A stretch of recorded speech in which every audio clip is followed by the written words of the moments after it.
नमस्कार दोस्तों, आपका अपना चैनल हिंदी जंक्शन पर स्वागत है। मैं परवेश कुमार सिन्हा आप लोगों के बीच पुनः आज एक और महत्वपूर्ण वीडियो लेकर उपस्थित हुआ हूं।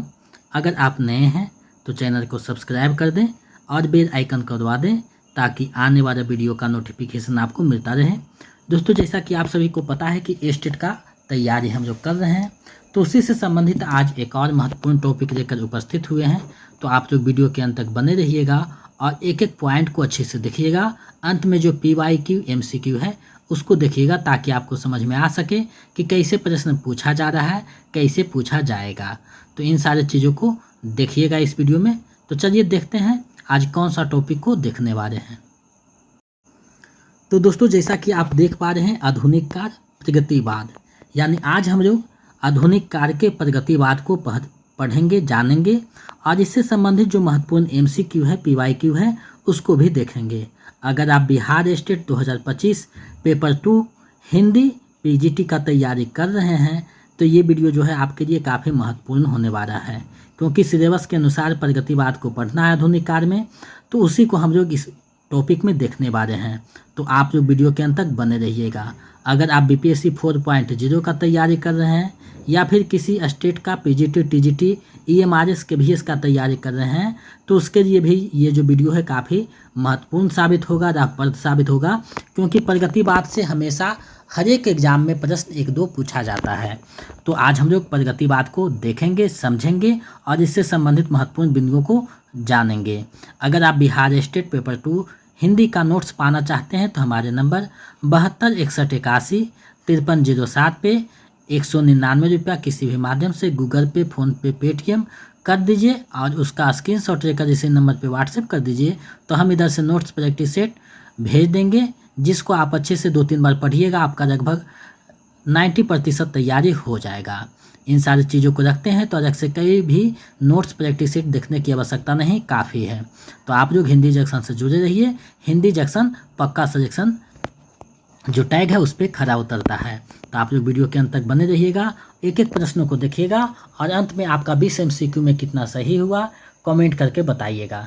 तो चलिए बिना देर करते हुए आज के जो टॉपिक है उसको देखते हैं। अगर आप टेलीग्राम चैनल से, व्हाट्सएप चैनल से जुड़ना चाहते हैं तो वीडियो के टैग में डिस्क्रिप्शन में लिंक दिया हुआ है, आप वहां से जुड़ सकते हैं जहां नोटिफिकेशन भेजा जाता है।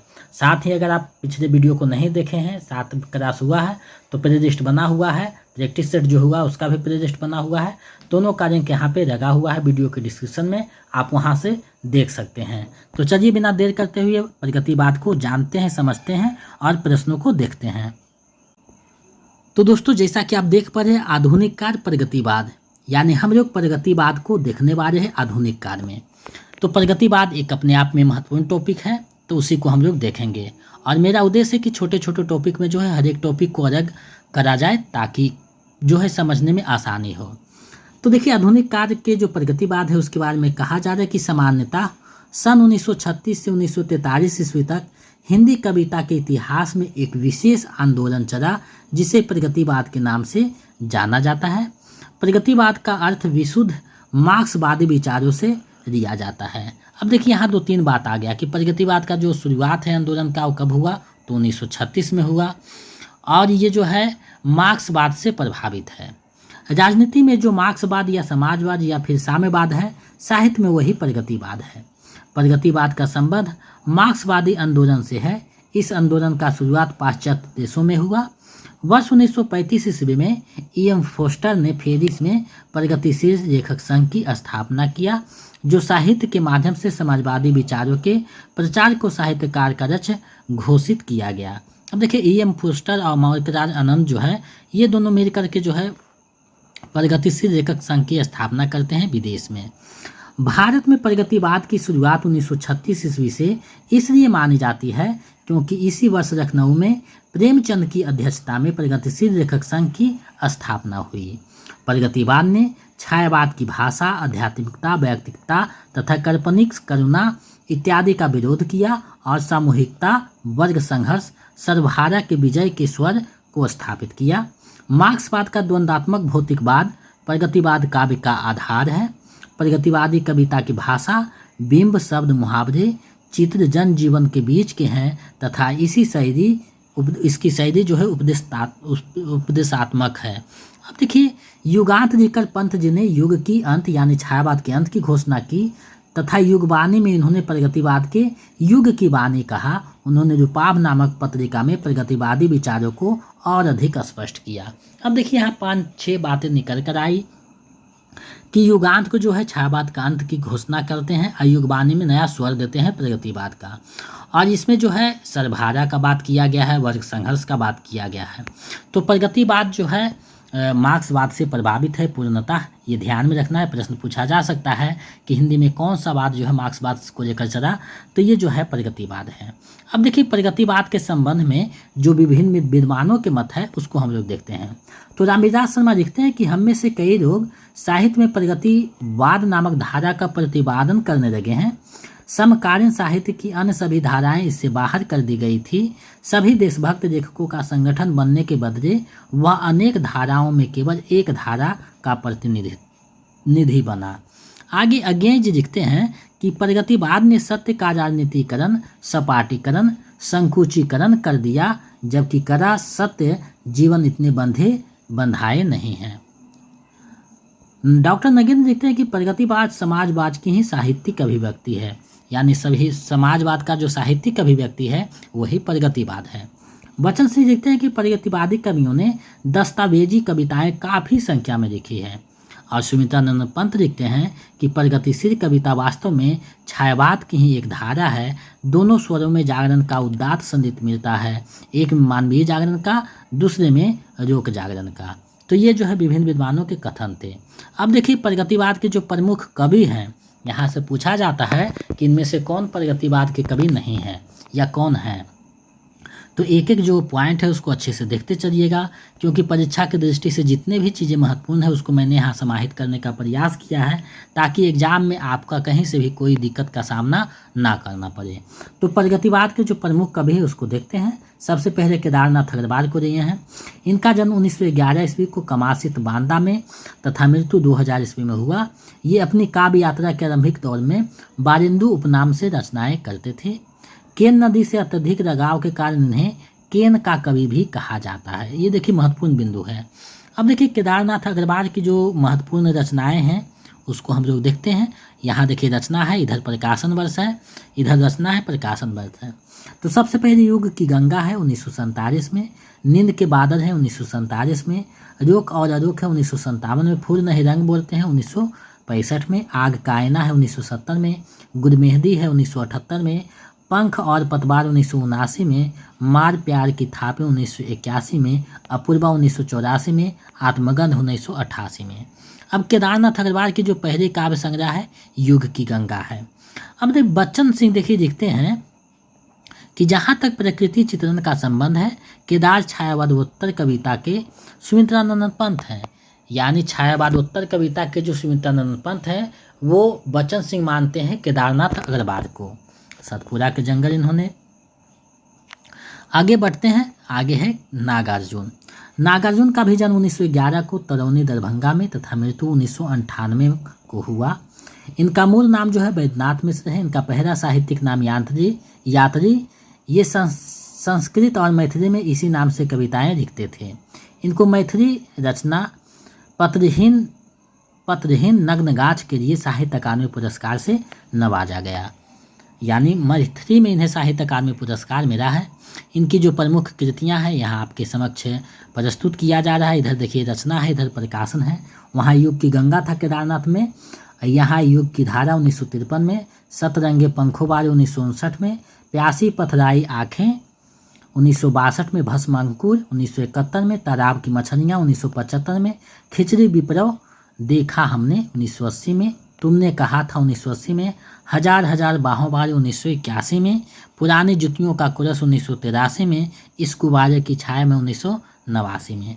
अब देखिए इनके बारे में नामवर सिंह लिखते हैं कि जो प्रियता, कलात्मक सौंदर्य के संतुलन और सामंजस्य का जितना सफलता से हर किया उतना सफलता से हिंदी के बहुत कम कवि कर पाए। यानी इनके बारे में लिखते हैं। नागार्जुन के बारे में बच्चन से लिखते हैं कि नागार्जुन के भाषिक मुहावरे ठेठ गाँव के हैं। जहाँ संस्कृत की सीधी हुई पदावली मिलेगी वहाँ भी गवई रंग चढ़ा हुआ है। एक ही कविता में वे सफलतापूर्वक कई प्रकार के पदावलियों, छंदों, लयों का प्रयोग करते हैं। छंदोबद्ध कविताओं में मैदानी नदियों का संयमित प्रवाह है, तो मुक्त छंदों में पहाड़ी नदियों की चंचलता है। रामविलास शर्मा लिखते हैं कि नागार्जुन जितने क्रांतिकारी सचेत रूप से हैं, उतने अचेत रूप से भी। अब आते हैं सिमंगर सिंह सुमन। इनका जन्म 1915 को उन्नाव में तथा मृत्यु 2002 ईस्वी में हुआ। इनके जो महत्वपूर्ण काव्य हैं इस प्रकार हैं। देखिए, रचना है, प्रकाशन वर्ष है तो हिरोर है पहले, उसके बाद यह जीवन के गान, युग का मोल 1945 में, प्रलय सृजन है 1950 में, विश्वास बदलता ही गया, बिंध्य हिमाचल है 1960 में, मिट्टी की बारात 1972 में, बाने की व्यथा 1980 में, पर आंखें नहीं भरी, हम पक्षी उन्मुक्त गगन के। तो ये महत्वपूर्ण रचनाएं हैं। आगे आते हैं वासुदेव सिंह त्रिलोचन। देखिए, त्रिलोचन का हिंदी साहित्य में भी अपना एक महत्व है। 1917 में सुल्तानपुर में इनका जो जन्म हुआ, 2007 में मृत्यु हुआ। मुक्तिबोध ने इन्हें अवध का किसान कवि कहा है। ये सोनेट लिखने के लिए प्रसिद्ध थे, यानी हिंदी साहित्य में जहाँ भी सोनेट का नाम आएगा वहाँ त्रिलोचन का नाम पहले आता है। अब त्रिलोचन के जो महत्वपूर्ण रचनाएं हैं उसको हम लोग देख लेते हैं। तो धरती है 1945 में, गुलाब और बुलबुल है 1956 में, दिगंत है 1957 में, ताप के ताए हुए दिन 1980 में, उस जनपद का कवि हूँ 1981 में, अर्धान है 1984 में, तुम्हें सौंपता हूँ 1985 में, फुल नाम है एक 1985 में, अनकहनी भी कुछ कहनी है 1985 में, सबका अपना आकाश 1987 में। अब देखिए, बच्चन से लिखते हैं कि त्रिलोचन प्रगतिवादी थे नहीं, उन्हें ग्रास मार्क देकर प्रगतिशीलों में शामिल किया गया। यानी ये वास्तव में प्रगतिशील काबिल नहीं थे, इन्हें ग्रेस मार्क देकर प्रगतिशील में शामिल किया गया है। ये बच्चन सिंह का कथन है। तो देखिए, जो भी कथन है वो परीक्षा में देखने को मिलता है, तो उससे ध्यान में रखिएगा और 2-4 बार जितने भी लेक्चर हुए हैं 2-4 बार देखिएगा और प्रैक्टिस सेट और प्रीवियस सेट है उसको 2-3 बार बनाइएगा तो चीज़ें समझ में आ जाएगी। आगे है रांगे राघव। इनका जन्म 1923 को और मृत्यु 1962 को हुआ। इनका मूल नाम जो है त्र्यंबकम वीर राघवाचार्य है। इनकी प्रमुख रचना है अजय खंडर 1944 में, मेधावी 1947 में, पंचाली 1955 में, पिघलते पत्थर, राह के दीपक। तो इनकी प्रमुख रचनाएं हैं। अब आगे हम लोग बढ़ते हैं। आज का टॉपिक ज़्यादा लंबा नहीं होगा, इसलिए आराम से देख सकते हैं। अब प्रमुख पंक्तियाँ जो है प्रगतिवाद की उसको हम लोग देखते हैं। देखिए, पंक्तियाँ हैं, आज का लेखन आग के अंगूठों की क्रांतिकारी कतार का बंदूक मार लेखन है, केदारनाथ अग्रवाल का है। हवा हूँ हवा में बैसंती हवा हूँ, ये जो बहुत प्रसिद्ध कविता है केदारनाथ अग्रवाल का है। मैंने उसको जब जब देखा रोहा जैसे तपते देखा, गलते देखा, ढलते देखा, केदारनाथ अग्रवाल की है, जो आपके सिलेबस में भी ये कविता लगी हुई है। बाप बेटा बेचता है भूख से बेहाल होकर, धर्म धीरज प्राण खोकर, केदारनाथ अग्रवाल की ये पंक्ति है। महाकुंभ में देखा मैंने, मानव कानन मानचित्र था, भारत का रेखांकित आनंद, त्रिलोचन का है। आज मैं अकेला हूँ, अकेले रहा नहीं जाता, जीवन मेरा है यह, रतन मेरा है यह, त्रिलोचन का है। कई दिनों तक चुधा रोया, चक्की रही उदास, कई दिनों तक कानी कुनी कुतिया सोई उसके पास, नागार्जुन की बहुत प्रसिद्ध पंक्ति है। बादल को घिरते देखा है, नागार्जुन की पंक्तियाँ हैं। अब कुछ प्रमुख प्रवृत्तियाँ हैं प्रगतिवाद की, यहाँ से देख लेते हैं, क्योंकि कभी कभी प्रगतिवाद की जो प्रवृत्तियाँ हैं वो पूछा जाता है। तो मानवतावाद का स्वर है, सामाजिक जीवन का यथार्थ चित्रण है, रूढ़िवादिता जो चल आ रहा था उसका विरोध हुआ है, क्रांति का स्वर है, राष्ट्रीय और अंतर्राष्ट्रीय जो है चित्रण हुआ है, वर्ग संघर्ष व सर्वहारा के विजय के गीत है। कुछ अन्य बिंदु है उसको देख लेते हैं। तो रामधारी सिंह दिनकर के काव्य में राष्ट्रीय चेतना तथा प्रगतिवादी चेतना दोनों विद्यमान है। रामधारी सिंह दिनकर को समय का सूझ और अधैर्य का कवि भी कहा जाता है। तो ये प्रगतिवाद से संबंधित बिंदु था महत्वपूर्ण, जो एग्जाम में पूछे जा सकते हैं।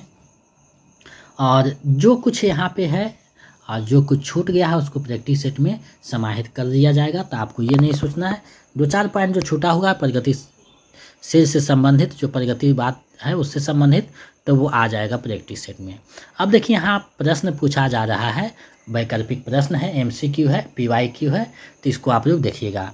मैंने उसको जब जब देखा रोहा जैसे तपते देखा, गलते देखा, ढलते देखा, यह पंक्ति किसकी है? तो ऊपर बताया गया था, ये जो पंक्ति है आपके सिलेबस में लगा हुआ है, केदारनाथ अग्रवाल जी की पंक्ति है, तो विकल्प ख जो है सही हो जाएगा। आगे बढ़ते हैं, अगले प्रश्न को देखते हैं। प्रश्न है, कई दिनों तक चूल्हा रोया चक्की रही उदास, कई दिनों तक कानी कुतिया सोई उसके पास। किस कवि की पंक्ति है? तो ये जो पंक्ति है नागार्जुन की पंक्ति है, विकल्प ग जो है सही हो जाएगा। यहाँ देखिए टॉपिक से प्रश्न रहता है तो आपको बहुत ईजी रहेगा, लेकिन जब यही प्रश्न प्रैक्टिस सेट में चला जाएगा तो आप दुविधा में फंस जाइएगा। तो इसलिए आप इसको 2-4 बार अच्छे से देख लीजिएगा ताकि आपके दिमाग में बैठ सके। आप जब एग्जाम में जाइए तो आपके आंखों के सामने प्रश्न जो है आंसर के साथ प्रस्तुत हो। भारत में प्रगतिशील लेखक संघ की स्थापना कब हुई? तो भारत में जो प्रगतिशील लेखक संघ की स्थापना जो हुई वो 1936 ईस्वी को हुई लखनऊ में, जिसके पर अध्यक्ष थे मुंशी प्रेमचंद। तो विकल्प घ जो है सही हो जाएगा। आगे बढ़ते हैं, निम्नलिखित रचनाकारों को जन्म वर्ष की दृष्टि से सजाइए। तो देखिए सबसे पहले आएंगे केदारनाथ अग्रवाल, उसके बाद नागार्जुन, उसके बाद शिवमंगल सुमन, उसके बाद त्रिलोचन, यानी 11, 15, 17। तो विकल्प जो ख है सही हो जाएगा। आगे बढ़ते हैं, निम्नलिखित में कौन सी रचना केदारनाथ अग्रवाल का है? तो केदारनाथ अग्रवाल के जो रचना देखिएगा तो आग कायना, युग की गंगा, नींद के बादल, ये तीनों रचनाएं हैं, तो उपयुक्त में से सभी हो जाएगा, यानी विकल्प घ। अब देखिए युग की गंगा एक युग की धार है, तो इसमें जो है कन्फ्यूजन नहीं होना है। नागार्जुन और केदारनाथ अग्रवाल की जो रचना है उसको अच्छे से आप देख लीजिएगा। आगे कहा जा रहा है कि यह निर्विवाद है कि कबीर के बाद हिंदी कविता में नागार्जुन से बड़ा व्यंग्यकार अभी तक कोई नहीं हुआ। उपयुक्त कथन किसका है? ये जो कथन है वो किसका कथन है? तो ये नामवर सिंह का है, डॉक्टर नामवर सिंह का कथन है। विकल्प क जो है सही हो जाएगा। आगे बढ़ते हैं, आगे लिखा गया है, प्रगतिवाद केवल साम्यवादी मार्ग को ही अपनाने के लिए विवश है, जबकि प्रगतिशील किसी भी बात विशेष से आबद्ध नहीं होता। यह विचार किसका है? तो ये जो विचार है वो किसका है आपको बतानी है। तो ये जो विचार है गणपति चंद्रगुप्त जी का है। विकल्प ग जो है सही हुआ है। देखिए कुछ चीज़ें जो है आपका ऊपर में नहीं दिया है, प्रश्न में दिया गया है, तो आप ये नहीं सोचिए कि प्रश्न जो है जो ऊपर में है वही है। कुछ प्रश्न जो है एक्स्ट्रा भी है, कुछ वहाँ से भी दिया गया है ताकि आपको समझ में आ सके कि प्रश्न कैसे पूछा जाएगा। अब देखिए नागार्जुन की जो रचना है कौन सी है ये पूछा गया है। तो देखिए भस्माकुर, तालाब की मछलियाँ, युगधारा, तीनों रचनाएं नागार्जुन का है, तो उपयुक्त में से सही यानी विकल्प घ जो है सही हो जाएगा। तीनों रचनाएं नागार्जुन का है। आगे बढ़ते हैं, आगे कहा जा रहा है कि प्रगतिशील कविता वास्तव में छायावाद की ही एक धारा है। दोनों स्वरों में जागरण का उदात्त संदेश मिलता है, एक में मानवीय जागरण का, दूसरे में लोक जागरण का। यह मत किसका है? तो ऊपर ये मत का जो चर्चा किया गया था सुमित्रानंद पंत का ये चर्चा है, तो विकल्प ख जो है सही हो जाएगा। आगे बढ़ते हैं, प्रश्न पूछा जा रहा है, प्रगतिवादी कवियों ने दस्तावेजी कविताएं काफ़ी संख्या में लिखी है, यह कथन किस आलोचक का है? तो ये जो कथन है वो डॉक्टर बच्चन सिंह का है, यानी विकल्प क जो है सही हो जाएगा। नींद के बादल काव्य संग्रह के लेखक कौन है? तो नींद के बादल जो काव्य संग्रह है वो केदारनाथ अग्रवाल जी का है। विकल्प ख जो है सही हो जाएगा। आगे बढ़ते हैं, प्रश्न है, वैद्यनाथ मिश्र किस कवि का वास्तविक नाम है? तो वैद्यनाथ मिश्र जो नाम है वो नागार्जुन का वास्तविक नाम है। विकल्प घ जो है सही हो जाएगा। आगे बढ़ते हैं, फूल नहीं रंग बोलते हैं किसका कविता संग्रह है? तो फूल नहीं रंग बोलते हैं जो कविता संग्रह है केदारनाथ अग्रवाल की कविता संग्रह है, यानी विकल्प ख जो है सही हो जाएगा। नेक्स्ट प्रश्न देखते हैं, निम्नलिखित में कौन सा कवि प्रगतिवाद से संबंधित नहीं है? ये प्रश्न देखिए एग्जाम में पूछा गया था। तो प्रगतिवाद से संबंधित जो नहीं है वो अयोध्या सिंह उपाध्याय हरिऔध जी है। विकल्प ग जो सही हो जाएगा। केदारनाथ, त्रिलोचन, नागार्जुन ये तीनों हैं, तो विकल्प ग जो है सही हो जाएगा। युगधारा के रचयिता कौन है? तो युगधारा जो काव्य है वो नागार्जुन जी का है, यानी विकल्प ग जो है सही हो जाएगा। मिट्टी की बारात किसकी रचना है? तो मिट्टी की बारात जो रचना है वो शिवमंगल सिंह सुमन जी का है, यानी विकल्प क जो है सही हो जाएगा। आगे बढ़ते हैं, अगले प्रश्न को देखते हैं, प्रगतिवाद का दार्शनिक आधार क्या है? तो प्रगतिवाद का जो दार्शनिक आधार है वो क्या है, आपसे प्रश्न पूछा गया है। तो साम्यवाद है, मार्क्सवाद भी हो जाएगा, समाजवाद भी हो जाएगा। तो विकल्प क जो है सही हो जाएगा। आगे बढ़ते हैं। तुम्हारी यह दंतुरित मुस्कान मृतक में भी डाल देगी जान। उपयुक्त पंक्तियाँ किसकी है? ये जो पंक्ति यहाँ दिया गया है वो किसकी है? तो ये जो पंक्ति है नागार्जुन जी की पंक्ति है। विकल्प घ जो है सही हो जाएगा। तो कुछ प्रश्न आपको यहाँ ऐसे दिखे होंगे जो ऊपर में चर्चा नहीं किया गया है। तो हमें लगता है कि वैसे प्रश्न आपको जब वहाँ दिखेंगे एग्जाम में तो दुविधा में पड़ जाइएगा, इसलिए वैसे प्रश्न को यहाँ दिखाया गया है। त्रिलोचन का वास्तविक नाम क्या था? तो त्रिलोचन का जो वास्तविक नाम था वो वासुदेव सिंह था, यानी विकल्प क जो है सही हो जाएगा। आगे बढ़ते हैं। इस वीडियो का अंतिम और 20वां प्रश्न देखते हैं। निम्नलिखित में नागार्जुन की रचना कौन सी है? तो देखिए नागार्जुन की जो रचना है, हजार हजार बाहों वारी, पुरानी जुतियों का कोरस, खिचड़ी विप्लव देखा हमने, तीनों रचनाएं उन्हीं का है। तो विकल्प घ जो है सही हो जाएगा उपयुक्त में से सभी, क्योंकि तीनों रचनाएं उन्हीं का है। तो आज मैंने आपको प्रगतिवाद के बारे में विस्तार से बताया और हमें पूरा विश्वास है कि आपकी तैयारी में महत्वपूर्ण भूमिका निभाएगा। तो इसी तरह हम लोग टॉपिक वाइज देखते चलेंगे और साहित्य के टॉपिक में थोड़ा सा समय लग रहा है एक दिन, लेकिन जब कविता के टॉपिक आएंगे तो एक दिन में हो सकता है 2-2 3-3 क्लास करें। तो लगभग हम लोग 20 दिन में क्लास को ख़त्म करेंगे और उसके बाद जो है प्रैक्टिस सेट करेंगे। और साथ ही पेपर 1 का भी क्लास चलता रहेगा बीच बीच में, तो दोनों साथ होता रहेगा। तो आप चैनल पे बने रहिए, अपनी तैयारी को पूरी कीजिए, लक्ष्य को प्राप्त कीजिए। हिंदी जंक्शन चैनल के माध्यम से लगभग 4000+ बच्चों ने अपने लक्ष्य को प्राप्त किया है और स्टेट में लगभग 100% इसका रिजल्ट है। तो आप लोग चैनल से जुड़े रहिए, तैयारी में लगे रहिए, आपको समय से सारा चीज़ उपलब्ध करवाया जाएगा। और इस 20 MCQ में आपका कितना सही हुआ कमेंट करके बताइएगा। तो आज के लिए बस इतना ही। अगर नए हैं तो चैनल को सब्सक्राइब कर दें। नोट्स पाना चाहते हैं तो स्टेट करिए 199 रुपया 72 61 81 53 07, इस नंबर पे 199 रुपया स्टेट कीजिए किसी भी पेपर के लिए, और 249 रुपया BPSC के लिए आप स्क्रीनशॉट करके भेज दीजिएगा, पेमेंट कर दीजिएगा गूगल पे, फ़ोनपे, पेटीएम, कुछ भी माध्यम से, और उसका स्क्रीनशॉट व्हाट्सएप कीजिएगा। तो हम इधर से PDF देंगे, जिसको आप अच्छे से देखते हैं तो आपका 90% तैयारी हो जाएगा। तो आप कहीं इधर उधर नहीं जाइए, अपने समय जो है अच्छे जगह बर्बाद कीजिए ताकि आपका रिजल्ट हो सके। तो बस आज के लिए इतना है, मिलते हैं नए वीडियो में। आप दशहरा नज़दीक है तो आप लोग थोड़ा सा पढ़ाई भी जारी रखिएगा, क्योंकि परीक्षा नज़दीक है और वैकेंसी जो है कभी भी आ सकती है। और इसका अक्टूबर में प्रस्तावित है एग्ज़ाम, तो आप लोग तैयारी रखें। हम समय पे आपको चीज़ें जो है उपलब्ध करवाते रहेंगे। तो आज के लिए इतना ही, मिलते हैं नए वीडियो में। जय हिंद।